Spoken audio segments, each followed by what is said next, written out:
तेल और डिफेंस छोड़िए, अब रूस के साथ भारत की होगी बड़ी ट्रेड डील। देश के लिए खुलेगा एक बड़ा और मार्केट।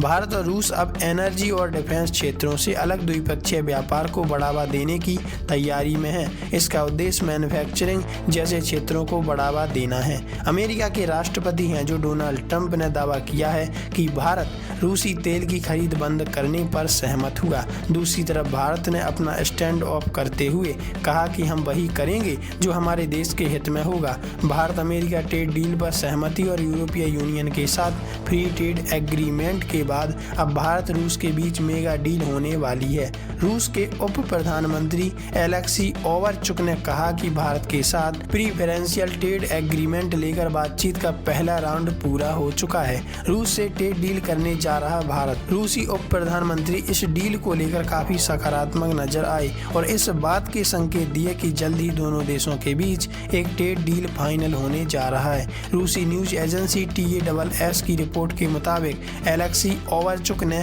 कहा कि हम फिलहाल भारत के साथ बातचीत कर रहे हैं। हमें इस डील के फाइनल होने की काफ़ी उम्मीद है। यह डील रूस कंपनियों के लिए काफ़ी अवसर पैदा करेगा। अगर भारत के साथ समझौता हो जाता है तो रूसी व्यवसायों को 2.2 अरब लोगों के बाजार तक पहुंच मिल जाएगी। मैन्युफैक्चरिंग जैसे क्षेत्रों को मिलेगा बढ़ावा। भारत यूरेशियन इकोनॉमिक यूनियन के साथ मिलकर एक ट्रेड फ्रेमवर्क पर बातचीत कर रहा है जिसका उद्देश्य गुड्स एंड सर्विस के लिए टैक्स कम करना और बाजार तक पहुंच को आसान बनाना है। प्रस्तावित एग्रीमेंट का उद्देश्य एनर्जी और डिफेंस जैसे पारस्परिक क्षेत्रों से अलग द्विपक्षीय व्यापार को बढ़ावा देना, मैन्युफैक्चरिंग, फार्मास्यूटिकल्स, कृषि और टेक्नोलॉजी में सहयोग का विस्तार करना है। द्विपक्षीय व्यापार को $100 अरब करने का है लक्ष्य। दुनिया की अर्थव्यवस्था में मची उथल पुथल के बीच ट्रेड में विविधता लाने और एक सीमित बाजार पर निर्भरता कम करने के लिए भारत रूस के प्रयासों के चलते यूरोपियन यूनियन के साथ बातचीत में तेजी आई। EAEU